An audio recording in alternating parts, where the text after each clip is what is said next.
Bonsoir à tous.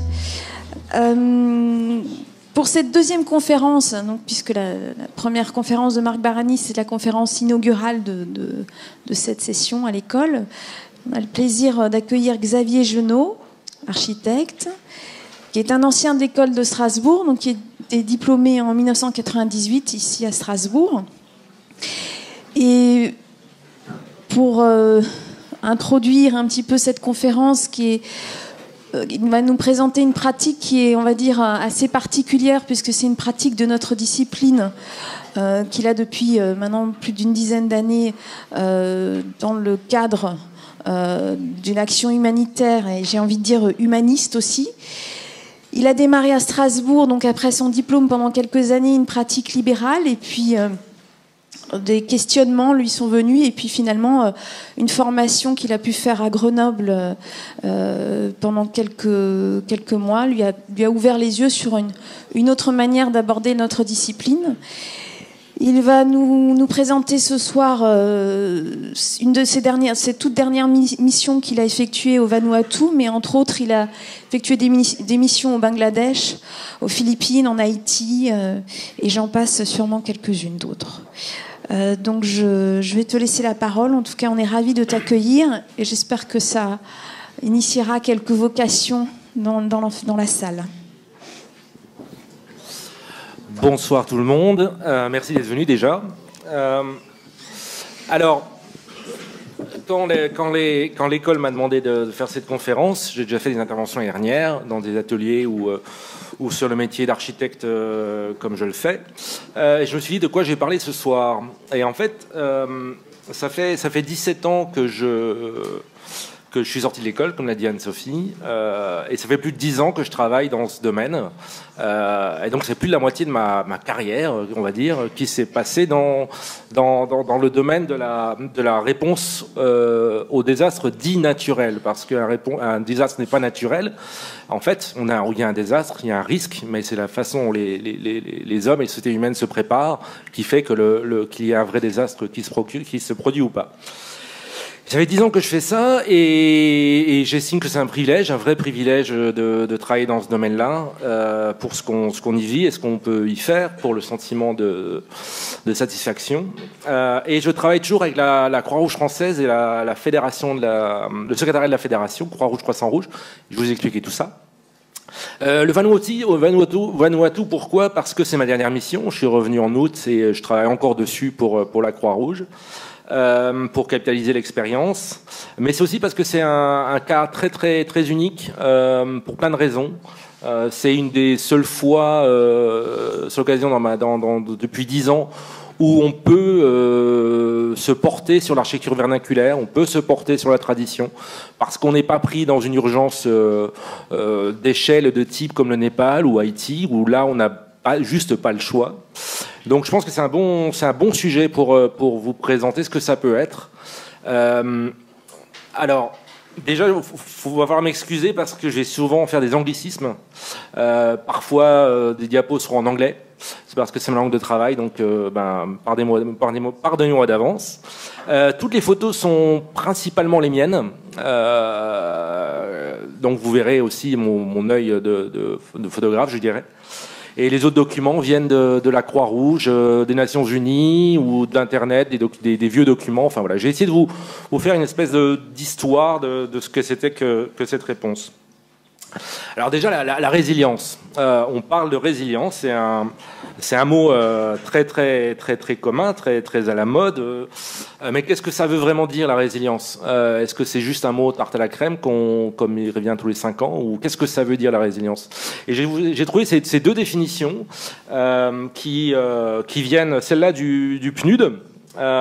Et en fait, on parle de processus de transformation, on parle de prévenir, d'atténuer les chocs, et on parle de tirer les leçons de leur expérience. Et ça, c'est une photo que j'ai faite en arrivant à Port Vila, qui est la capitale du Vanuatu. Voilà, ils ont eu un cyclone le plus gros qu'on puisse avoir, et ils ont ce statement très très fort, c'est on a survécu et bienvenue. Donc c'est un sentiment d'accueil qui est très important. La deuxième, qui est à peu près la même, mais un peu différent, qui vient des Nations Unies pour la préparation risque et désastre, c'est la capacité d'un système, d'une communauté, d'une société et la notion de résistance aux effets d'un danger et la capacité de l'absorber. Et je pense que le Vanuatu est vraiment un bon exemple. C'est aussi la résilience, c'est aussi la résilience d'un système que vous allez voir. Je vais vous montrer la résilience d'un système, qu'est le système humanitaire finalement. Et puis aussi, c'est aussi ma propre résilience, parce que finalement, quand je regarde ces deux phrases, je peux dire que c'est aussi peut-être moi, par rapport à la pratique d'un métier qu'est le métier d'architecte, me trouvant à des questions, des défis, mais finalement, c'était ma résilience de prendre ce parcours. Alors déjà, le Vanuatu, où c'est? Je suis sûr que plein de gens ne savent pas où c'est bien normal. Pour ceux qui connaissent, moi je suis attiré personnellement par cette zone du monde depuis que j'ai lu La balade de la mer salée de Corto Maltese, qui se passe dans ce monde-là. Donc il y a tout ce côté magique, tradition. Très important, donc vous voyez, c'est à l'autre bout de la planète, c'est entre l'Australie, la Nouvelle-Zélande, la Papouasie-Nouvelle-Guinée, et c'est dans la zone mélanésienne. La Mélanésie, dans le Pacifique, et la Mélanésie et la Polynésie. La Mélanésie, c'est les gens de la terre, alors que les Polynésiens, c'est les gens de la mer. Et donc, toutes ces populations, eh ben, c'est plus des peuples de la terre que de la mer. Alors, globalement, le Vanuatu aujourd'hui, vous voyez que c'est en face de la Nouvelle-Calédonie. Il y a 83 îles, une population de 272 000 habitants. Ça parle anglais, français, bishlamar et 117 autres langues vernaculaires. C'est le pays à la plus grande densité linguistique au monde. C'est un pays à forte attraction touristique. C'est un des spots pour les touristes australiens et de Nouvelle-Zélande, parce que c'est tout près. Il n'y a pas d'animaux dangereux, il n'y a pas de requins, il y a des volcans, il y a des traditions, il y a encore des gens qui vivent comme il y a quelques siècles. Il y a des plages, on peut faire de la plongée, il y a des volcans. Et puis, et puis il y a du café. Et je pense que c'est le meilleur café du monde, personnellement. Voilà. Donc juste pour l'anecdote, le café, si vous trouvez ce café du Vanuatu, allez-y, c'est vraiment très très bon. Mais c'est aussi ça a une histoire, le Vanuatu. Donc ces documents que j'ai récupérés. En gros, on estime que ça fait 6000 ans que le Vanuatu est habité. Et le premier colon, le premier non-Vanuatu qui est arrivé, c'est un Portugais en 1606. Après, en 1768, il y a un Français qui est arrivé, Bougainville, et après, en 74, donc 6 ans après, il y a James Cook qui est arrivé. Et ça donnait quoi? Ça donnait une chose assez unique au monde, qui est, je crois, un des seuls ou le seul pays qui a été co-géré par la République française et la couronne britannique. C'est-à-dire que c'est un pays de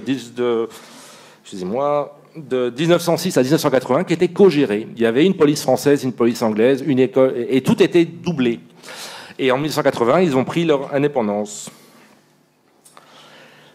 Alors, on parle d'architecture vernaculaire, c'est quoi la tradition? Vous voyez, c'est des façons d'habiter très, très spécifiques, avec un village qui s'étend dans l'espace, avec différentes pratiques sociales à différents niveaux. Et puis une architecture très simple, qui est essentiellement végétale. Et en gros, c'est une architecture qui se fait avec une machette et des lianes et ainsi de suite. Ça, c'est des images que j'ai tirées d'un workshop qui a été fait en 2005 par des travailleurs culturels. Et donc, au Vanuatu, ils ont le souci de conserver leur tradition, ils ont le souci de le documenter. Et toujours très important d'avoir ces documents quand on parle d'action humanitaire par la suite. Ça, c'est les photos que j'ai faites aujourd'hui. Alors, toutes ces photos, elles ont été faites à partir de... Le cyclone a frappé en mars et je suis arrivé en mai. Et donc, toutes ces photos étaient faites après. Vous voyez, là, et ce qui est très intéressant, c'est que tout a repoussé. Donc, voilà, même si on a un cyclone, ça repousse. Ça, c'est les maisons que j'ai pris, donc des maisons qui existent encore. Et c'est des choses très, très simples, très traditionnelles. Mais c'est des bâtiments cycloniques. La photo du bas, c'est une cuisine. C'est une cuisine traditionnelle qui est aussi un abri cyclonique. La maison là-bas, c'est pas qu'un bâtiment, c'est un ensemble de bâtiments dans un jardin avec différentes pratiques. Et donc la cuisine. Pourquoi la cuisine, c'est l'abri anticyclonique? Parce qu'on fait du feu à l'intérieur de la cuisine et donc ça protège le bois de la pourriture, des insectes et ainsi de suite. Ça, c'est des photos que j'ai fait, qu'un ami a fait de Cratère, donc Cratère qui est de l'école de Grenoble, la recherche de Grenoble, une évaluation avec la Croix-Rouge française, la Croix-Rouge du Vanuatu. Et ça, c'est donc deux typologies du même type de bâtiment, qui se construit encore comme toujours. Mais le Vanuatu, c'est pas que ça. Effectivement, il y a cette forte tradition architecturale, mais il y a aussi tout ça. C'est le résultat de migration urbaine, c'est le résultat de l'éducation où les gens ont envie de maisons plus permanentes, ont envie d'accès à ce que j'appelais la fausse modernité, où on vient agglomérer des matériaux X et Y, qui mettent les populations à risque en fait, parce qu'elles n'ont pas forcément la connaissance de ces nouvelles techniques de construction. Et puis, le Vanuatu, c'est le pays le plus exposé au monde. Il y a un classement des risques et le Vanuatu est numéro 1 concernant l'exposition aux désastres. Là-bas, par exemple, la semaine dernière, il y a eu un tremblement de terre de 7,3. En ce moment, il y a El Niño et il y a une sécheresse très importante. La saison de cyclone arrive et ils sont à risque de nouveaux gros cyclones. Donc, c'est aussi une dimension très importante. Et le 13 mars 2005, on a donc le cyclone Pam qui arrive. Alors le cyclone Pam, c'est en fait le cyclone a une spécificité, c'est que on peut pas le prédire en fait. C'est-à-dire que ça naît, une tempête naît, et puis elle peut progresser, elle peut augmenter en force et devenir un cyclone tropical. Et c'est un phénomène dans ces pays-là, ou les Philippines un peu plus au nord. Il faut savoir qu'il y a 25 à 30 cyclones par an, potentiels cyclones par an. Donc ça emmène aussi une façon de voir les choses. Donc ça naît entre au nord du Vanuatu, on estime que ça va peut-être passer entre Vanuatu et Fidji, et puis non, ça tape directement au-dessus du Vanuatu. Voilà, vous voyez la carte du Vanuatu, là, vous voyez les îles du Vanuatu, et vous voyez la taille du cyclone, donc il s'est transformé en un cyclone de catégorie 5, c'est la plus grosse forme de cyclone, c'est le plus gros enregistré dans cette région. Ça veut dire des vents de 250 km/h au centre du cyclone et des pics de vent à 320 km/h. Et bien sûr, des pluies massives. Ça produit ça. Donc ça, c'est une photo que j'ai fait 3 mois. Donc ça, c'est par exemple des bâtiments publics, des écoles. Voilà ce qu'il en reste. C'est des plaques de tôle ondulées qui vont voler, qui coupent comme des lames de rasoir. Ça, c'était une école avec des toilettes et une salle de classe. Et ça, c'est ce que ça fait sur les arbres. Et je vous laisse imaginer la taille de l'arbre avant que le cyclone passe. C'est des forces incroyables. Et donc, c'était le 13 mars. Donc ça, c'est pour présenter le Vanuatu rapidement. Maintenant, je vais vous parler de ce que ça veut dire pour moi, un cyclone comme ça. Ça veut dire que le cyclone a frappé. J'ai pas été appelé parce qu'il y avait d'autres personnes plus proches, en Nouvelle-Calédonie par exemple. Et puis on m'a demandé de partir le fin avril. Et c'est la veille du gros tremblement de terre au Népal. Donc voilà, la veille, je suis parti. Maintenant, je vais vous expliquer dans quel cadre je travaille en fait. Et sûrement vous apprendre quelque chose sur la Croix-Rouge, parce que c'est finalement quelque chose de très important à connaître, et aussi leur rôle dans le logement. La Croix-Rouge et les Croissants-Rouges, c'est le plus gros réseau humanitaire du monde. Il y a 196 sociétés nationales et il y a 13 millions de volontaires. Donc il y a 13 millions de personnes dans le monde qui sont volontaires, Croix-Rouge et Croissant-Rouge. Croix-Rouge et Croissant-Rouge, c'est exactement la même chose. C'est complètement apolitique, aphilosophique, areligieux. C'est la neutralité. On a 189 sociétés nationales. On a le CICR qui est le détenteur des conventions de Genève depuis le début, qui a un siège au Conseil de sécurité. Et puis il y a la fédération, la fédération internationale qui fédère toutes les sociétés nationales, sauf le CICR. Et moi, je travaille beaucoup pour le secrétariat de la fédération, c'est-à-dire l'entité qui supporte les sociétés nationales. Alors, le rôle principal du secrétaire de la fédération, c'est de mener des actions de secours après des désastres naturels, comme pour le Vanuatu, c'est profiter d'une catastrophe pour renforcer la capacité de sa société nationale. C'est-à-dire que quand il y a un tremblement de terre en Haïti, ben on va supporter la Croix-Rouge haïtienne. Elle va nous inviter pour les supporter, pour profiter de la réponse, pour renforcer leur capacité, pour que la prochaine fois, ils aient moins besoin d'aide internationale. Une spécificité, c'est aussi que la Croix-Rouge, Croissant-Rouge, ben, on quitte jamais le terrain, parce que la Croix-Rouge française sera toujours là, la Croix-Rouge du Vanuatu sera toujours là. Donc c'est vraiment un mandat très spécifique. C'est pas une ONG, c'est pas des Nations Unies, c'est une entité à part. En ce moment, par exemple, pour votre l'activité du moment, j'ai une collègue qui travaille pour la Croix-Rouge espagnole qui est en Grèce, parce que la Croix-Rouge de Grèce a dit « j'ai besoin de secours pour les phénomènes migratoires ». Mais attendez, excusez-moi. En 2005, c'est là que ça rejoint la question d'abri-logement. Il se passe beaucoup de choses dans le monde et les Nations Unies font une grosse analyse du système de coordination humanitaire. Ils se rendent compte que ça va pas beaucoup, pas très bien, après le Rwanda, après le Darfour. Et donc ils disent on va se réunir tout seul et on va vraiment reconnaître les 5 composantes principales de la réponse humanitaire qui sont le gouvernement, les Nations Unies, les ONG, les bailleurs de fonds et la Croix-Rouge, Croissant-Rouge. Et là-dedans, la Croix-Rouge se réunit et prend la décision collective de se placer sur l'abri-logement. Ça veut dire quoi? C'est-à-dire qu'il y a un MOU qui est signé avec les Nations Unies qui dit, nous, Croix-Rouge, mouvement Croix-Rouge, Croissant-Rouge, on s'engage pour les catastrophes naturelles à supporter la coordination de la réponse, pas la coordonner, mais la supporter. On s'engage à former nos volontaires et nos staffs, on s'engage à monter en régime notre capacité de répondre, mais aussi, si un gouvernement le demande, si une catastrophe naturelle, de déployer des équipes sur le terrain pour les aider à coordonner, en parallèle de la réponse. Là, c'est les photos que j'ai fait, c'est par exemple en Haïti au-dessus, et ça c'est au Bangladesh. Le Bangladesh, par exemple, on a travaillé sur ce programme, et maintenant le Croissant Rouge du Bangladesh coordonne les réponses et répond au logement sans avoir besoin de beaucoup plus de soutien externe. Donc on a réussi notre renforcement de capacité. Et donc cette réforme humanitaire, c'est quoi? C'est la reconnaissance qu'il y a 11 clusters, 11 groupes sectoriels de réponse. L'éducation, les télécommunications, la sécurité alimentaire, la santé, la logistique, la nutrition, qui sont toutes leadées par une ou deux agences qui s'engagent à déployer des équipes si besoin est. Et la Croix-Rouge, la fédération s'est engagée sur les catastrophes naturelles et pas sur les conflits, parce que coordonner qu'un gouvernement en cas de conflit peut mettre en cause la neutralité de la Croix-Rouge.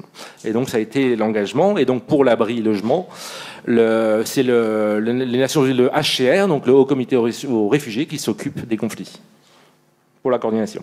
Ça veut dire qu'aujourd'hui, ça c'est la dernière carte qui date d'octobre, tous ces pays, il y a un mécanisme de coordination de cluster.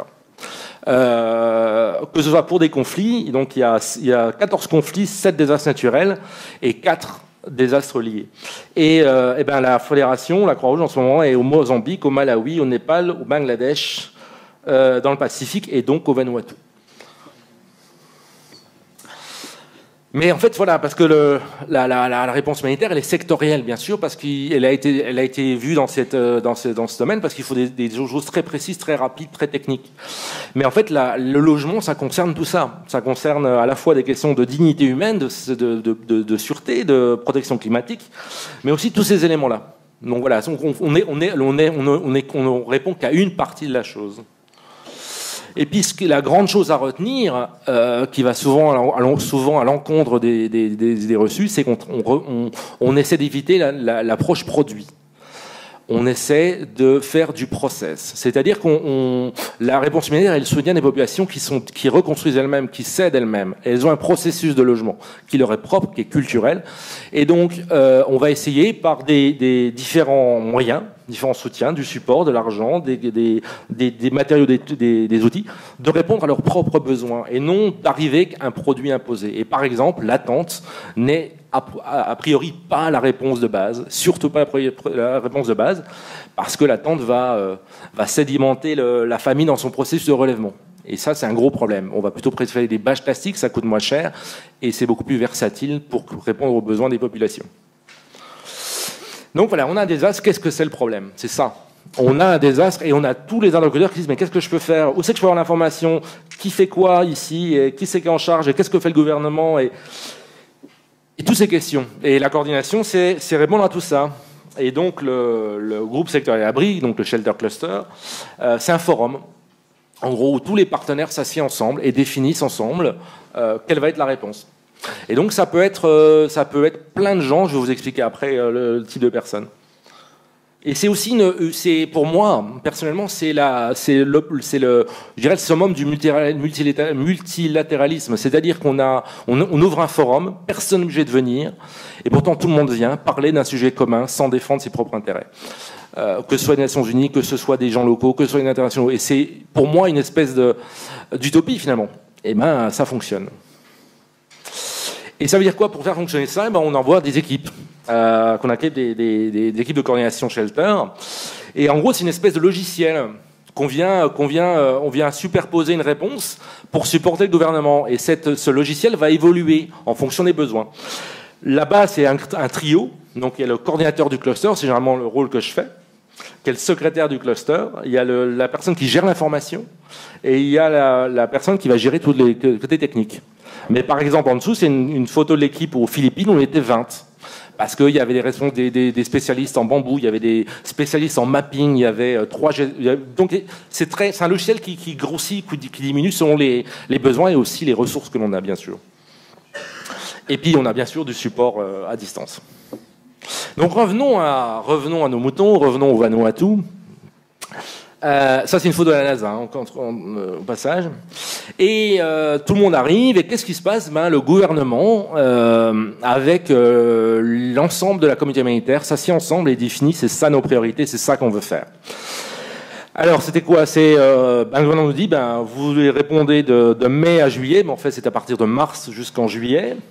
La population du Vanuatu, c'est 270 000 personnes. Il y a 70% des familles qui ont été affectées, donc personnes qui ont été impactées par la catastrophe. Et on va en essayer, on va en supporter collectivement 158 000. Et dans 7 secteurs séparés. Pas séparés, mais 7 secteurs parallèles. Et en shelter, en abri logement, décision d'aider 90 000 personnes, ce qui représente 18 000 familles, à peu près. Et on a 3 objectifs. 3 objectifs principaux qui sont définis, excusez-moi. Alors, l'objectif 1, et c'est la priorité, c'est fournir un soutien en abri d'urgence et articles non alimentaires à toutes les populations affectées dont les maisons étaient endommagées ou détruites. Le deuxième objectif, qui est à plus long terme mais qu'on initie dans cette période, c'est assister les personnes pour la réparation et la reconstruction de leur maison. Et le troisième objectif, c'est d'investir dans les bâtiments communautaires. Donc c'est comment adresser la question du logement un peu plus, de façon plus étendue. Et c'est ça l'architecture. Alors là, je parle d'architecture parce que oui, c'est l'architecture de la coordination. Parce que ça, on est architecte, on est formé comme architecte, on travaille aussi sur des architectures de coordination. Parce que finalement, en tant qu'architecte, on est formé à prendre en compte plein de choses et ça fait partie de nos compétences, je dirais. Et pour tout ce qui est logement, il y a le Shelter Cluster, il n'y avait pas de Shelter Cluster avant. C'est-à-dire que les 6 autres clusters étaient établis dans le pays pour tout ce qui était préparation, mais il n'y avait pas l'abri logement. Et le gouvernement avait fait la demande à la Croix-Rouge 3 semaines avant de venir installer ce mécanisme de coordination pour la préparation. Le cyclone frappe, on va les aider. Et il y a le cluster est l'idée par le gouvernement. Et là, c'est le département des travaux publics. Mais c'est la première fois qu'ils font ça. Ils ont jamais fait ça. Donc c'est pour eux aussi une nouvelle aventure qui teste leur résilience propre. Et puis la coordination, c'est ça avant tout, c'est des gens. Et là, vous voyez l'équipe. Ça, c'est une photo de quand je suis parti. Mais on voit à peu près tout le monde. Donc vous voyez l'équipe de coordination qui est déployée par la fédération. Donc moi pour la coordination, Ryan pour la gestion de l'information et Andrew pour la coordination technique. Et puis on a pour les départements de travaux publics, il y a un monsieur qui s'appelle Dick Abel. Et puis cette personne est absolument incroyable. C'est le premier architecte du Vanuatu depuis l'indépendance. Et son nom c'est Abel parce qu'il est vraiment able, il est vraiment capable. C'est une espèce de personne qui gère tout et à la fois. Et en plus de son travail, en plus de son propre désastre, il a à faire ça en plus. Et puis il a jamais vraiment géré de réunions avec des gens, des expatriés qui viennent d'Australie, de Nouvelle-Zélande, et comment ils s'affirment. Et donc, mon rôle principal, c'était de l'aider, lui, à comprendre les mécanismes de coordination, à l'aider à l'idée des réunions et tout ça. Et puis l'aider à faire monter dans la table de coordination sa propre expérience d'architecte du Vanuatu. Parce que les gens qui arrivent dans le pays, ils n'ont pas forcément et ils n'ont pas du tout la connaissance du pays. Et puis il y a aussi, un responsable du National Disaster Management Office qui coordonne le tout. Et puis il y a quelqu'un qui représente, Jeff, qui représente la direction des autorités locales. Et puis il y a des gens du Habitat, parce que ce qu'on essaie aussi en urgence, c'est de lier l'urgence et le développement. Et donc d'avoir à la table de coordination des discussions sur l'urgence, les bâches plastiques, les outils, mais aussi les problématiques urbaines au long cours. Et puis c'est travaillé avec plus de 23 partenaires. C'est-à-dire qu'on a 23 partenaires qui viennent à la table pour se coordonner. Ils ne sont pas obligés de venir, mais ils viennent. Et on a à la fois des représentants du gouvernement, on a des ONG locales, internationales, on a la Croix-Rouge, Croissant-Rouge, la Croix-Rouge du Vanuatu, on a les Nations Unies, on a la société civile, c'est-à-dire par exemple le Conseil chrétien du Vanuatu vient. On a des universités, on a l'université de Nouvelle-Zélande qui vient pour aider un village à analyser leur résilience. Et puis on a les autres clusters, donc tout ce qui est eau sanitation, puis on a la protection, puis on a les bailleurs de fonds, donc on a le gouvernement australien. Et comment tous ces gens-là, on les réunit autour d'une table, on les fait venir, et puis on met en place les mécanismes de coordination, le logiciel, pour que tout le monde puisse se comprendre et s'asseoir ensemble. Et puis on répond à ces questions-là, on discute et on adresse la stratégie, on définit notre stratégie, on évalue nos besoins, on fait le plaidoyer, on fait tous ces éléments qui sont des éléments qui constituent la réponse. Et on essaie d'avoir quelque chose de collectif, de standard, pour que les communautés affectées soient traitées de façon équitable, que les questions de protection des femmes soient prises en compte, qu'on puisse identifier là où il y a des gaps, où des gens ont été oubliés. On répartit là où les gens vont intervenir pour qu'il n'y ait pas une communauté, une île qui ait trois ONG et l'autre qui n'en ait pas. Et puis la spécificité de cette mission, c'est que il y a eu le Népal.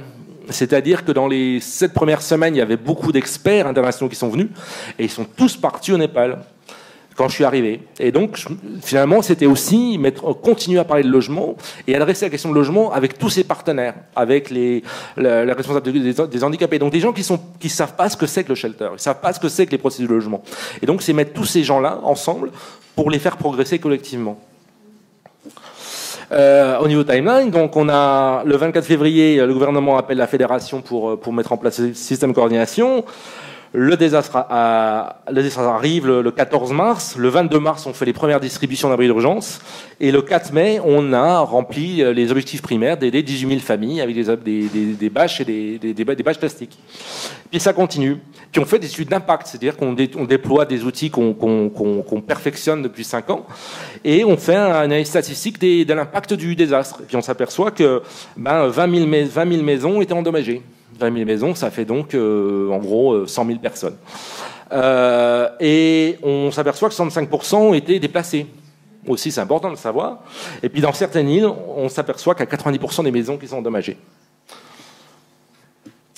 Et qu'est-ce qu'on fait ? On se réunit librement. Encore une fois, je tiens à ce côté libre. C'est la coordination par la carotte et non par le bâton. Si quelqu'un ne veut pas venir, il ne peut pas venir. Et on partage nos ressources, nos analyses, notre savoir. Et notre rôle, mon rôle à moi, c'est d'être le secrétaire de cette coordination et d'aider le gouvernement. Donc vous voyez Dick au bout de la table ici, qui lui essaie de comprendre ce qu'il en est et de l'idée la chose, au nom du gouvernement du Vanuatu. Et puis on essaie de comprendre, et donc on va visiter des communautés. Et donc là on va visiter la communauté d'Yakel, qui est une communauté traditionnelle qui a refusé la religion et la modernité, et qui vit comme il y a 2 siècles. Et puis on va les voir, et là je suis avec la Croix-Rouge du Vanuatu, la Croix-Rouge française avec Cratère, pour comprendre cette résilience. Comment ça se fait qu'il y a 190 000 personnes affectées, un cyclone de niveau 5, et il n'y a que 11 morts. Et que dans les 11 morts, il y a 8 touristes. Donc, c'est une vraie question. Et donc, moi, c'est une question que j'avais besoin de la comprendre. Et donc, j'ai eu le privilège vraiment d'accéder à ce village et de discuter avec le chef du village qui, vit comme il y a 2 siècles. Comment ça se fait ? C'est quoi votre histoire ? Qu'est-ce qu'il faut qu'on ramène en capitale pour renforcer notre réponse ? Et puis voilà, on identifie les vulnérabilités. Donc on met à disposition de tous les partenaires, c'est open source, c'est public, tous les éléments. Si un acteur veut intervenir sur cette île-là, voilà toutes les données qu'il a, qui sont actualisées, qui sont scientifiques. Et puis on analyse les gaps. Et on modère le projet de la réponse. On détermine ici des îles et quelles ONG acceptent d'aller travailler sur cette île pour qu'on n'ait pas 2 ONG sur une île, mais qu'on puisse emmener l'autre. Et puis on fait un monitoring de la réponse pour leur permettre de faire des rapports à leur bailleur de fonds, dire voilà, ce que je fais, fait partie d'un commun. Et puis c'est coordonné par le gouvernement. Et puis la réponse, c'est ça. Là, c'est des chiffres du 31 juillet. Et ben voilà, en 4-5 mois et demi, ben il y a 26 000 foyers ou familles qui ont reçu des tarpaulines. Tarpaulines, c'est des bâches plastiques de 4 par 6. Il y a 10 000 qui ont eu accès à des kits d'outils. Il y a des kits de cuisine. 13 000 qui ont eu des kits d'outils. Ça, c'est pour, supporter leurs besoins immédiats, mais aussi aider leur renforcement. On n'est pas là pour imposer quelque chose, on est là, qu'est-ce qu'on peut amener aux familles pour renforcer leur propre processus de reconstruction. Et donc, ce qu'on fait, on distribue aussi des kits de renforcement. Donc, c'est des Hurricane Straps, c'est donc par exemple des bouts de métal qui vont permettre de lier, de connecter une structure pour que la structure soit plus résistante aux cyclones. C'est des câbles pour faire du contreventement léger, et ainsi de suite. Et c'est pour qu'ils construisent de façon plus sûre. Et puis, 8000 familles ont reçu une sensibilisation aux 4 principes de base. Souvent, on se dit les standards. Qu'est-ce que c'est que des standards des réponses? On se dit, ben, on va construire des maisons qui vont résister on les met dans des tubes à vent et puis ils vont résister à des catégories 5. Non, pas du tout. C'est pas du tout ce qu'on cherche. Nous, ce qu'on cherche, c'est que l'ensemble de la population, quand elle reconstruit, elle reconstruise mieux. Et donc, on est un travail de sensibilisation aux principes de base de reconstruction. Une bonne maison, c'est des bonnes fondations, c'est des bonnes connexions, c'est un bon site d'implémentation, c'est un bon contreventement. Et on essaie de toucher tout le monde. Et puis en faisant ça, on ravive des pratiques locales. Parce que depuis 15-20 ans, il y a eu une évolution là, c'est du Vanuatu. Et les jeunes se sont cherchés à avoir des maisons plus sûres, plus dures. Et puis les vieux du village disaient, mais non, mais on perd notre tradition. Et quand on expliquait, bah oui, ça c'est un bon contreventement, ça se fait au milieu de la communauté. Et on a des modèles, ça c'est des gens qu'on forme pour former et qui vont rester dans la société après. Et puis là, ben, derrière, il y a des vieux qui disent « Ah, vous voyez, on vous avait dit ». Donc ça permet aussi de raviver des savoirs, de raviver des bonnes pratiques. Et puis c'est aussi sensibiliser l'ensemble de la population. Et ça, c'est mon cher ami Dick Abel. On a fait 1 heure de show radio. On est sur Radio Vanuatu, parce que comment on communique avec des populations? Eh ben, on a fait des recherches et la radio, ça reste le moyen le plus sûr. Et puis pendant 1 heure, ben, on expliquait ce qu'on faisait, on expliquait les 4 principes de base, et puis on répondait à leurs questions. Oui, j'ai rien reçu, qu'est-ce qui se passe? Bon, donc tout ce travail de dialogue, de médiation avec les communautés. Et quand on a fait des évaluations de la réponse, on s'est aperçu que ce show radio avait aidé beaucoup de familles à repenser leur façon de construire. Et puis on fait ça. Donc on fait là les 4 messages clés de réponse. Là c'est en Bichlama, hein, c'est donc le langage là-bas, local. Le site, avoir un site plus sûr, avoir des bonnes fondations, avoir des bonnes connexions et avoir du bon contreventement. Et puis ce qu'on fait, c'est ce que je fais en retour de mission, c'est qu'on a avant la réponse, il n'y avait pas de standard. C'est-à-dire qu'il n'y avait pas de standard. C'est-à-dire que le gouvernement ne savait pas qu'est-ce qu'on fait. Les ONG, mais qu'est-ce qu'on fait ensemble. Et donc on a capitalisé sur l'expérience du désastre pour constituer ces guides techniques. S'il y a un nouveau désastre, si les ONG veulent mettre en place, prépositionner des stocks, ils savent ce qu'il faut mettre ou pas. Et puis ce document, c'est prévu pour quelqu'un qui prend l'avion, qui ne connaît pas le Vanuatu. Dedans, il a des notions culturelles, il a comment fonctionne le gouvernement, qu'est-ce qu'il faut faire, qu'est-ce qu'il ne faut pas faire. Et j'ai choisi cet exemple aussi parce que c'est la première fois, je crois, de l'histoire de la coordination des clusters où on a fait une étude d'impact. C'est-à-dire qu'on a fait en mars-avril, on a fait une évaluation des vulnérabilités. Et puis on a renvoyé la même équipe, reposer les mêmes questions et d'autres, pour mesurer l'impact de ce qui a été fait. Et donc c'est ce que les populations rapportent, hein, c'est pas une évaluation technique. Et ben 68% des foyers reportent qu'ils ont eu une aide en 5 mois, ce qui est plutôt pas mal, qui est plutôt un bon résultat, contrairement à d'autres désastres.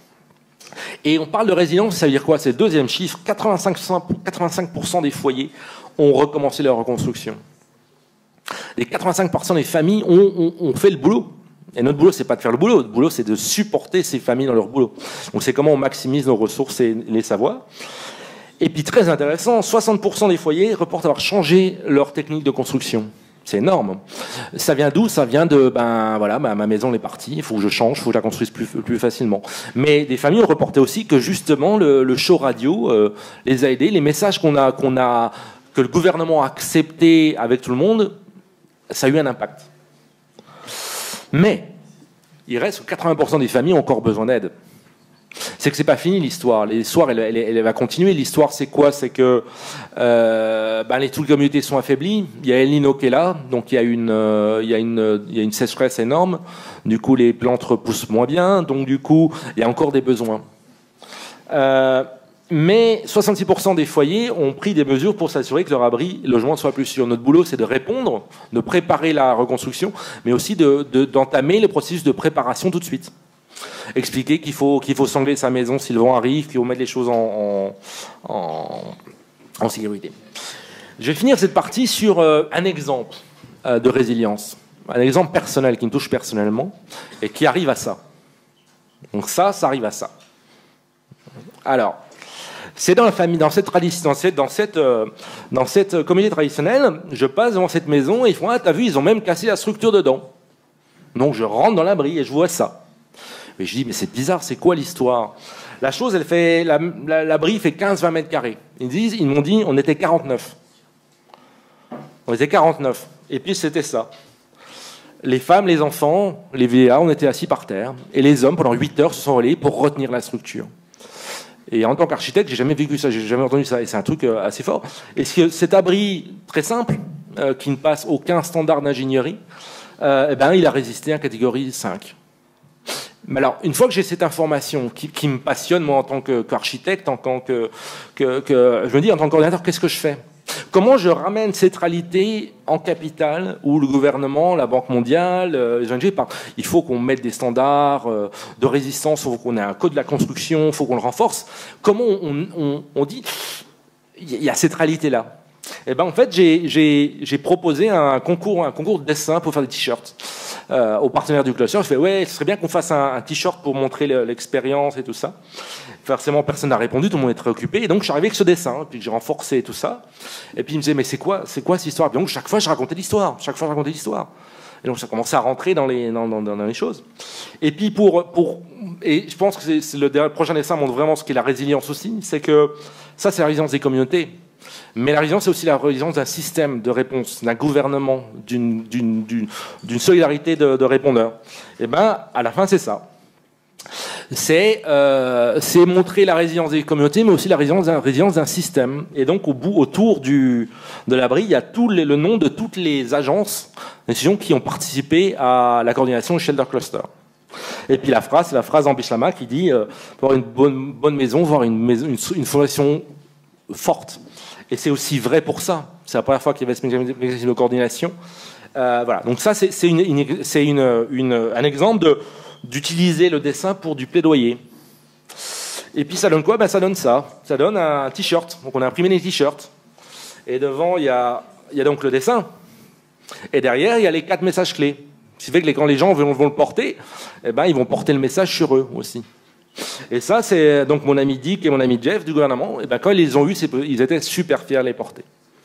Et puis ils pouvaient dire aux gens, des bailleurs de fonds, qu'ils disaient mais c'est quoi ces t-shirts? Tu vois, ça c'est mon pays, c'est ma résilience, c'est la résilience de ma communauté.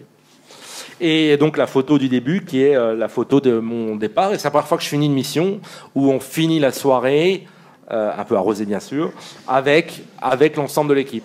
Et ça aussi c'est de la résilience. C'est la résilience d'une structure, d'un système. Donc ça, c'est voilà. Et maintenant, je vais conclure cette intervention par... certains dans la salle connaissent ces points, je les ai mis en place l'année dernière. Quand Anne-Sophie m'a demandé d'intervenir la semaine dernière pour communiquer ce que je fais, et j'ai envoyé un message à tout mon réseau. J'ai fait, voilà, si je vais rencontrer des étudiants, qu'est-ce que j'aimerais leur communiquer comme idée? Parce que moi, quand j'avais leur âge, ça me passait pas par la tête, on ne parlait pas d'humanitaire. Aujourd'hui, on parle de migration, on parle de Calais, on parle de plein de choses. Donc forcément, il y a un changement. Et donc, essayons de trouver 9 points qui résument, je pense, c'est mon apprentissage personnel, c'est finalement ma résilience. Le premier, j'avais ça, design versus society. On est des architectes, on pense qu'il faut qu'on dessine des choses. Eh bien, pas forcément. Et ça, c'est un contre-exemple. C'est au Sri Lanka. Après le tsunami, une ONG dit on va construire des igloos. Pourquoi? Parce que les igloos, c'est c'est le design le plus résistant au tremblement de terre et au tsunami. Il y a eu un tsunami, faisons ça. C'est un village où il y avait une majorité de musulmans, il y avait une minorité de Singalais, et il y avait une minorité discriminée de Tamils.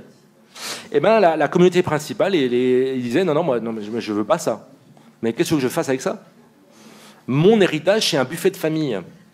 Où c'est que tu veux que je mette mon buffet de famille dans ton igloo? La deuxième chose, c'est que pour marier ma fille, la dot, c'est une maison. Et j'aurais du mal à trouver un mari à ma fille. Et c'est une vraie réalité. Et il n'y a aucun jugement à porter là-dessus. C'est une réalité. Et donc, ils n'ont pas pris. Et donc, les Singalais ont dit non, moi, ça m'intéresse pas non plus. Donc, les Tamils ont récupéré ces maisons. Et donc, finalement, c'était le quartier Tamil. Donc, c'était renforcer la discrimination. Et c'est ça la réalité. Les gens construisent comme ça. Et il faut qu'on fasse des choses réplicables. Donc, ça, voilà. En tant qu'architecte, se poser la question design contre la société, contre la culture, contre le process. Tout est une question d'échelle, puis aussi de temps et d'argent, bien sûr.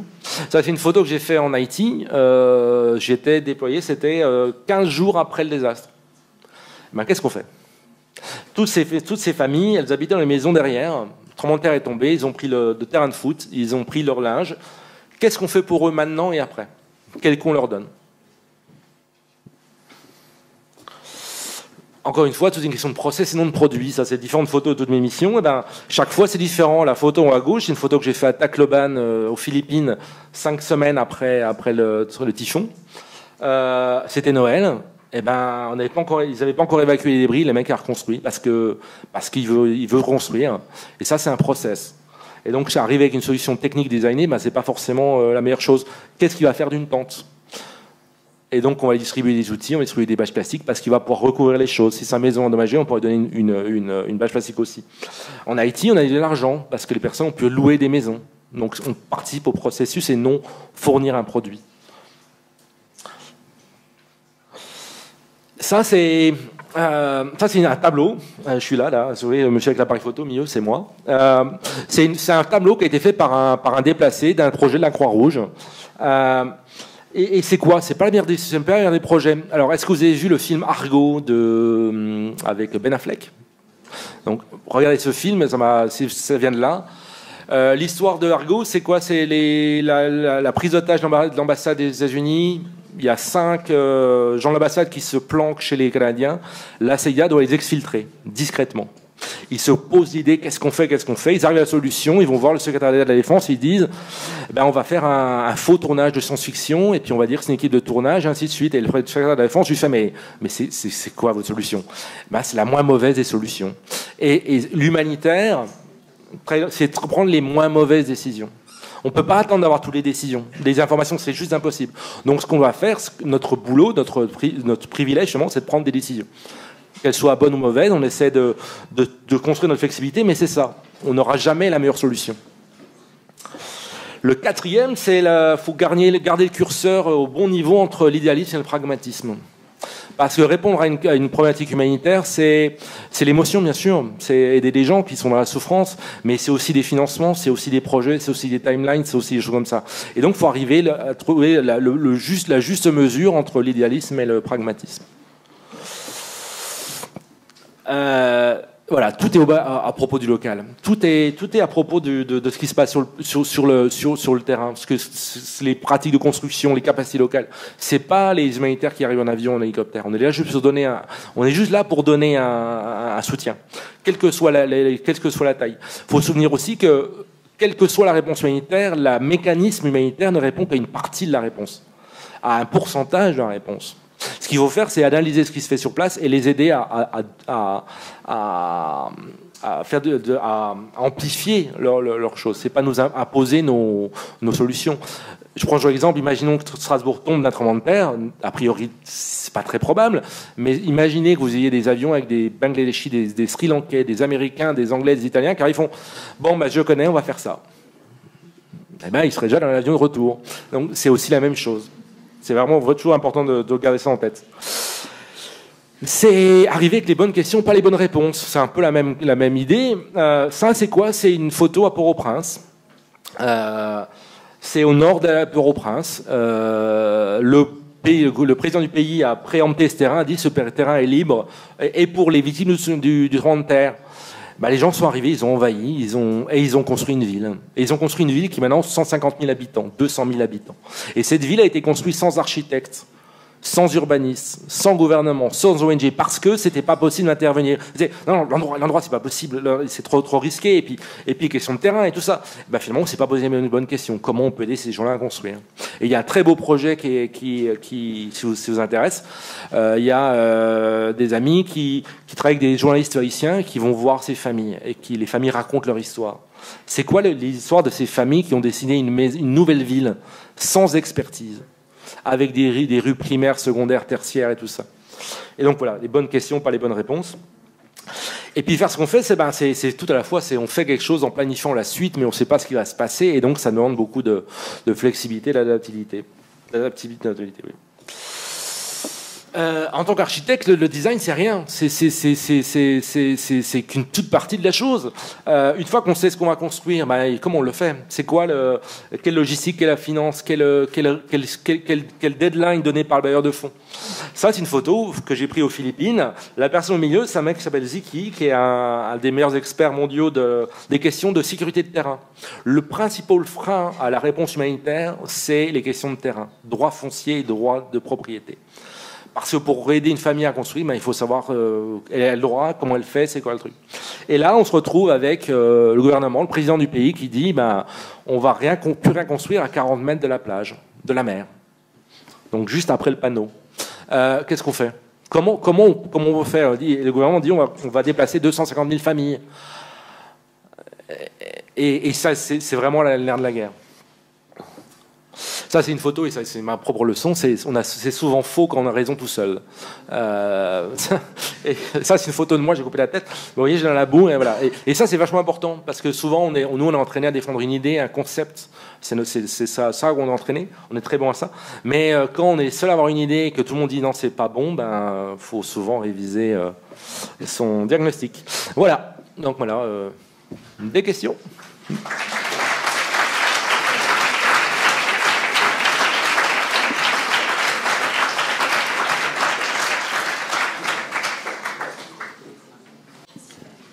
Bonsoir. J'ai juste une question parce que vous avez dit que vous avez fait une formation complémentaire à Grenoble. De quoi s'agissait-il? Alors en fait, c'est pas exactement une formation. En fait, ce qui s'est passé, c'est comme disait Anne-Sophie, j'ai fait mon diplôme à cette école. On a monté une agence qui existe toujours, mais que j'ai quittée en 2003. Et puis je savais pas quoi faire. Puis d'autres choses dans ma vie font qu'il fallait que je change de voie. J'ai envie de changer de voie, me poser des questions. Et donc j'ai fait un tour du monde pendant 1 an et je savais toujours pas quoi faire en rentrant. Toujours pas quoi faire. Et puis j'ai vu une info comme quoi il y avait une semaine de séminaire à Grenoble, une ONG qui s'appelle Humacop. Et je dis pourquoi pas, allons voir. À l'époque, je mixais dans les technoparties aussi de la vidéo, donc je faisais plein de choses, je savais pas exactement ce que j'allais faire. Et j'avais adoré parce qu'en une semaine, j'étais le seul architecte. Et il y avait Médecins sans frontières, la Croix-Rouge, on parlait d'architecture un petit peu, mais on parlait de parasitologie, on parlait de finance, de logistique. Je disais, waouh, c'est une sacrée, tout un autre monde, mais je suis pas sûr que je veux faire ça. C'est-à-dire que j'ai jamais eu de vocation pour faire ça. C'est pas un appel de jouer des l'autre. Non, ça n'a jamais été ça. Ça a été un moment, donc j'ai une semaine à Grenoble pour me dire, voilà, c'est quoi l'humanitaire. Et ça m'a beaucoup aidé. Donc je vous conseille, si vous intéresse, c'est un truc assez intéressant. À Grenoble, il y a aussi le laboratoire Cratère qui forme à ce genre de travail. Et puis en sortant de cette formation, je savais toujours pas quoi faire. Enfin, voilà. Puis un jour, quelqu'un que j'avais rencontré à ce séminaire m'envoie une annonce, me dit voilà, ils recherchent des architectes alternatifs pour conditions alternatives, matériaux alternatifs. C'est intéressant. C'était quoi? C'est la Croix-Rouge française pour les opérations de tsunami. Et je suis parti en me disant ça marchera pas. Et puis depuis, je n'ai pas arrêté. Mais voilà, c'est une formation complémentaire. C'est un truc très bien. C'est une semaine de séminaire où on a parlé un complet d'humanitaire, pas uniquement la question d'abri-logement. Et donc c'est plutôt pas mal parce que l'abri-logement c'est vraiment qu'une toute petite donnée de l'ensemble de l'équation.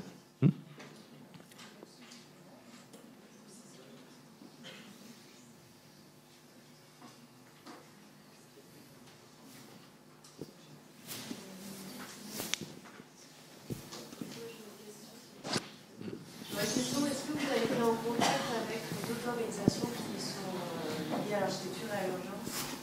Oui. Oui, bien sûr, bien sûr. Les organisations qui s'intéressent à la question abri-logement, il y en a plein de diverses manières. Alors, il y a toutes les Croix-Rouges qui ont rapport à leur mandat et ainsi de suite. Il y a des ONG spécialisées architectes, il n'y en a pas beaucoup. Il y avait Architectes de l'Humanité, il y avait Architecture pour l'Humanité, il y a toujours Architecture de l'Urgence. Il y en a qui ont fait faillite. Archi l'Urgence marche toujours. Oui, ils font partie de la coordination, bien sûr. On a coordonné avec eux, par exemple, en Haïti. Ils ont apporté une expérience incroyable qui était le mapping communautaire des villages. C'était très bien. Mais il y a beaucoup d'ONG qui font aussi du logement en réponse. Il y a Handicap International qui fait, par exemple, en Haïti, on a travaillé avec eux. Quand une ONG identifiait une famille avec un handicap, ils lui conflaient le cas et ils construisaient un abri adapté. Il y a Care International, il y a Save the Children, il y a Catholic Relief Service. Il y en a énormément. Mais des structures qui font que du logement, c'est très très rare. Archi-Logement, c'est vraiment un des seuls. Mais j'entends dire que je préfère travailler dans une structure qui ne fait pas que du logement. Parce que comprendre un problème de logement, c'est aussi comprendre la santé, comprendre la relance économique, comprendre l'eau et la sanitation. Donc voilà, c'est ce que je dirais. Mais il y a beaucoup plus de plus en plus de formations sur l'abri-logement dans les universités en Europe. Ça grossit, c'est aussi un changement d'époque. Il y a Oxford Brook University qui fait des formations là-dessus. Il y a l'université au Danemark. Enfin voilà, ça monte. Mais l'archi-logement, c'est une des seules vraies qui fait que de la reconstruction. Mais eux, ils font pas trop d'urgence. Eux, ils s'occupent plutôt du développement, de la reconstruction. Moi, je suis plutôt un urgentiste. Du coup, en fait, j'ai lu dans un magazine, par exemple, d'autres organisations. Il y avait Architectes sans frontières. Il me semblait que c'était dans le magazine du coup Médecins sans frontières. Et il disait, c'est pas forcément une question que je vous pose, mais il disait dans le magazine 90% des architectures étaient faites sans architecte. Oui, l'estimation, c'est que seulement 10% des bâtiments construits dans le monde occidental impliquent des architectes. Le monde est sans architectes. La France est un des uniques pays, par exemple dans le monde, il y a vraiment des architectes, il y a une loi pour l'architecture. La majorité du monde est construit par les gens eux-mêmes. L'autoconstruction et l'architecte, par exemple, dans 10 ans de carrière, j'ai très très peu coordonné avec les architectes locaux. Parce que l'architecte local, dans beaucoup de sociétés, il ne s'occupe que de l'élite, il ne s'occupe que des bâtiments. Et donc, nous, faut savoir qu'un tiers de la population vit dans des bidonvilles. L'habitat informel. Le Vanuatu, 85%, il n'y a aucun architecte qui a reconstruit, c'est les gens par eux-mêmes. Donc effectivement, c'est vrai, le rôle de l'architecte dans la société, dans le monde, est très très faible. Mais je dis souvent, il y a peut-être, et en France, peut-être trop d'architectes pour ce qu'ils font, mais pas assez pour ce qu'ils devraient faire. Je crois que je l'ai piqué à quelqu'un, mais j'ai l'impression que c'est ma phrase. Mais c'est vrai. C'était intéressant l'année dernière, le cycle des métiers d'architecte. On voit que l'architecte peut faire plein de choses. Et suivre à mon époque, l'école d'archi, c'était apprendre tout et rien. C'est-à-dire, les écoles d'architecture, on sort, on peut pas construire. Par contre, on sait analyser, on sait conceptualiser, on sait programmer, on sait planifier. Et ce que je fais là, c'est de l'architecture. Je dessine plus rien, mais je fais de l'architecture. J'estime faire acte d'architecture. Voilà. Est-ce que vous savez ce qu'il en est de tous les sites comme je vais prendre l'exemple de Tacloban aux Philippines. Qu'est-ce qu'il en est maintenant, 2 ans plus tard? Par exemple, de la limite des 40 mètres qui étaient inconstructibles. Est-ce que les gens ont quand même construit là-bas, parce qu'ils ont toujours vécu là-bas? Ou bien, est-ce qu'ils ont gardé les mêmes habitations qu'ils ont construites juste après la catastrophe? Vous aviez parlé aussi l'année dernière de durée de vie des bâtiments qui sont construits juste après la catastrophe. Est-ce qu'ils ont été gardés ou bien ils ont reconstruit les gens dès qu'ils pouvaient, dès qu'ils avaient des nouvelles... Alors, j'ai pas d'informations depuis l'année dernière. La dernière, quand j'étais coordinateur international à la réponse, on avait fait beaucoup de plaidoyer là-dessus pour comprendre la question. Alors, en gros, la problématique, c'était que le président a dit à moins de 40 mètres, on ne construit pas. des raisons, des vraies raisons, hein, des raisons de tsunami, de risque de tsunami, mais comment on fait ça? Et le plan à l'époque, c'était du gouvernement annoncé, c'était de relocaliser 250 000 familles. Donc quand on relocalise 250 000 familles, c'est juste pas possible factuellement. Quand on a quitté, notre plaidoyer à nous, c'était justement de dire, la communauté humanitaire avec le gouvernement, c'est de dire oui, si on peut relocaliser en reconstruction, si c'est viable, pourquoi pas, mais notre rôle humanitaire, c'est de s'assurer que dans ce laps de temps où il y aura relocalisation, c'est possible, qu'on puisse assurer un minimum d'abri pour ces gens-là. Et donc, la négociation aussi était de construire des structures qui n'aient pas une espérance de vie de 5-10 ans, parce que sinon les gens se réinstallaient. Après, la vie adore le vide, et si je pense qu'il y a eu des constructions spontanées, bien sûr. Mais effectivement, c'est des gros problèmes. Et c'est un gros problème, c'est le risque. Et qu'est-ce que c'est que le risque? On vit dans une... C'est intéressant la notion du risque parce qu'on vit dans une société qui est de plus en plus adverse au risque. C'est-à-dire que dans une société ou d'autres, on dit il y a un risque. Mais comme une collègue qui travaille là-dessus me disait, le risque, parfois les gens disent c'est comme je vais au casino avec $1, puis il y a un risque que je le perde, donc je ne joue pas. À ce moment-là, pourquoi tu vas au casino? C'est une vraie question. Le risque, notre responsabilité, c'est d'informer la personne du risque qu'elle prend. Mais au final, le risque, c'est le respect de la dignité humaine, c'est le respect de la famille, c'est le respect du gouvernement. C'est quelque chose de très compliqué. Mais souvent, le risque, on le considère comme notre risque à nous. Là, notre rôle, c'est d'aider la famille à prendre le risque qu'elle veut prendre et à l'aider à donner des mesures pour qu'elle puisse analyser son risque. Et par exemple, anecdote au tsunami en Indonésie, les gens ont l'habitude d'avoir des tremblements de terre. Ils disent non, on va vous relocaliser. Non, moi je veux reconstruire au même endroit, c'est ma famille, ma tradition, je prends mon risque, je le connais. Quasiment le même désastre, le tsunami frappe au Sri Lanka. Je me trouve au Sri Lanka et les gens non, moi je veux pas rester sur la plage, moi il faut que je bouge. Donc chaque fois, et notre rôle à nous, c'est d'aider les familles à les supporter dans leur processus, leur faire prendre conscience du risque, les aider à mieux l'adresser, mais à la fin, c'est à eux de gérer le risque, je dirais. Sur l'autoconstruction, en sortant des communautés les plus pauvres, en faisant peut-être le parallèle avec les plus riches, pensez-vous pas que l'autoconception ou l'autoconstruction, par exemple citer la Friedman qui a ces idées-là, devient la forme de conception la plus forte et humainement parlant? En opposition à la construction designée, c'est une réalité traditionnelle. Et ce que je vous ai montré du Vanuatu, les maisons au début, quand je vous montre par exemple ces choses-là, excusez-moi.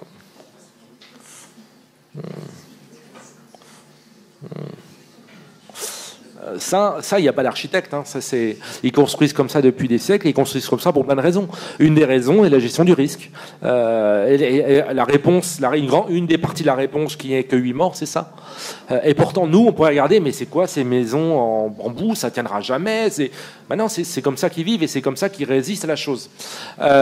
Et puis, c'est quoi? C'est des habitats qui coûtent rien. Une machette dans la forêt et je fais une maison. Concevoir, c'est apporter de nouveaux réseau économique, on va créer une dépendance. Comment une famille va investir dans une maison? La famille qui a investi dans cette maison-là, cette maison, elle va peut-être partir dans le prochain, elle aura perdu un investissement et ce sera lui la personne vulnérable. Donc, est-ce que c'est un mode qui prend de l'ampleur? C'est juste naturel. 30% des bidonvilles. Il y avait les objectifs du millénaire qui étaient de sortir, je sais plus, 200 millions de familles des bidonvilles. Je ne me souviens plus les chiffres, mais en gros, c'était super. On a rempli notre objectif commun, mais dans le même temps, il y en a 500 millions qui se sont installés aussi dans les bidonvilles. Et la question du bidonville, c'est une vraie question ici. L'autoconstruction, qu'est-ce que c'est que l'autoconstruction? Est-ce que la forme du bidonville, qui est une forme urbaine résurgente en France, qu'est-ce que ça veut dire? Est-ce qu'on l'exclut parce qu'on estime que c'est pas standard, ou est-ce qu'on se pose la question de dire que c'est une forme d'habitat, une forme d'urbanité qui se développe et on n'y peut rien? C'est comme ça. Comment on se positionne par rapport à ça? Donc voilà. Et encore une fois, je pense que ma réponse est l'autoconstruction, c'est quelque chose de naturel, quelque chose d'organique. Notre rôle, c'est comment on peut supporter ça. Et dans ces cas-là, ce qu'on fait partout, aux Philippines, on avait fait les 8 messages clés, c'est comment s'assurer que les familles et que les gens qui autoconstruisent prennent en compte les questions de contrevendement, de fondation, de connexion, de sites, de toiture, aussi bien pour les spécialistes qui autoconstruisent, le charpentier, le maçon du village, mais aussi la personne qui va se faire construire une maison par le charpentier pour qu'elle puisse observer d'elle-même la façon dont l'autre construit la maison pour lui, pour défendre ses propres droits et sa dignité humaine de piloter son processus de reconstruction et d'habitat. Je ne sais pas si c'est exactement la question, mais... Est-ce qu'il y a encore des questions? Une ou deux dernières. Je voulais savoir si vous proposiez des genres de services civiques ou des formations totales sur les services civiques étudiants, je sais pas, tout ça. Alors, on m'a posé la même question l'année dernière. Non, j'ai la pratique. C'est pratique. Alors, non, pas vraiment. Il y a peut-être, alors peut-être avec la Croix-Rouge française, mais chaque Croix-Rouge a son propre mandat, par exemple. Il faut savoir. La Croix-Rouge française, elle a déterminé que dans son action nationale, le logement c'est pas une priorité. C'est le propre de chaque Croix-Rouge de décider ses priorités. Par contre, ce que je ferais si je serais vous, si vous vous intéressez à ces problématiques humanitaires, j'irais voir des choses comme le UNHCR, donc les Nations Unies pour le Haut Comité aux réfugiés.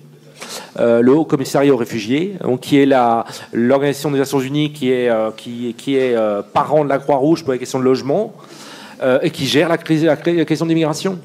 En ce moment, il y a besoin d'énormément de volontaires des Nations Unies, de volontaires de la Croix-Rouge pour aller gérer les questions de logement et autres pour l'immigration. Comme je disais, une de mes amies collègues qui était à Strasbourg il y a 2 ans, espagnole, j'ai découvert avant-hier, elle est en ce moment en Grèce depuis 5 semaines pour aider la Croix-Rouge grecque pour répondre à la question d'immigration. Donc c'est d'autres priorités, c'est pas du tout ça. Ça c'est vraiment quelque chose de spécifique, les catastrophes naturelles, mais il y a un appel à ça. En revanche, trouver un stage ou une année dans une ONG, c'est compliqué, très compliqué. Mais j'en connais pas, j'en connais pas.